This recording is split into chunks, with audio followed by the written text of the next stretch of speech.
مرحبا حياكم الله في مكة ما شاء الله مع البو عربية والأمور طيبة. حول 200 في دريها والله. سوقنا صورة مربي. حياك من حياتي يا. الحمد لله اعتمرنا حصلت واحد صاحب عربية صديق قاعد دفك مهري. قلت يا بن الحلال أنت واحد حي دفك عارف دف الخلف. الله يحفظك الشيخ عازم اللي تعطي مسكين وجهد اللي تشيل عابر السبيل. الله يحفظك الشيخ عازم أبو محمد الله يطول عمرك إن شاء الله. الله يحفظك يعطيك العافية. ارحب يا عيسى يلا حيه مرحبا مسهلا حياك الله متابعينك من المملكة العربية السعودية. احنا ابو سالم طائع بن السعد. حياك يا عيسى. يا حول ابو سالم عقيد القوم لو ولد 100 سنة ما بين مثل ابو سالم والله. حياتي من دمر حياتي يا عيسى. بسم الله. الف مبروك الف مبروك يا جماعة الخير. الف مبروك يا جماعة الخير ان شاء الله.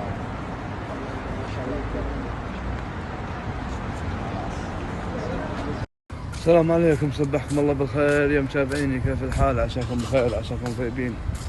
مرحبا ومسهلا مرحبا مني والله في مكة والامور طيبة. صباح الخير السناب يا التوك توك مع اليافعي ما شاء الله تبارك الله منحوه مع المهرة ما شاء الله الامور طيبة. منورنا اليوم في صراحة عيال ثقيل والله صدنا عيال من يافع عيال مرماه والامور طيبة. الامور طيبة ما شاء الله تبارك الله. صراحة الايمان اللي فيك لا قمت فوق السوق بشوفك من يده. اسعد الله اوقاتكم كيف الحال عساكم بخير. لقينا مطعم في العزيزيه علي بن حرام من العيار الثقيل ما شاء الله من كل شيء عنده من لحم الحاشي من لحم المندي حرام في العزيزيه. وهذا هو الشارع هذا واللي عنده شيبه في البيت ما يقدر احط لكم رقم تليفون. هذا الشارع والامور طيبه ما شاء الله.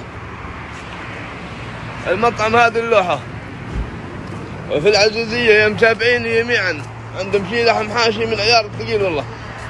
والله ما صيده ولا في ربع ما شاء الله تبارك الله. وينه؟ وهذا من احلى العمال ما شاء الله تبارك. السلام عليكم.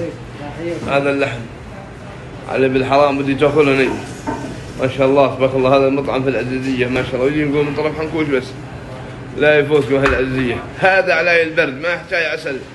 هذا العسل شوف والامور خوف ما شاء الله.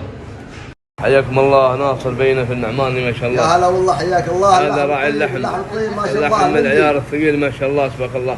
وهذا مساعد ينبه كان الوكاله بيد هذا ما شاء الله. واللي بغى لحم عند طال عمرك النعماني والامور طيبه. هذا في الرياض والله ما اقول لحم قول ذهب اللي في السوق والامور طيبه ما شاء الله. حياتي من دمر حياتي.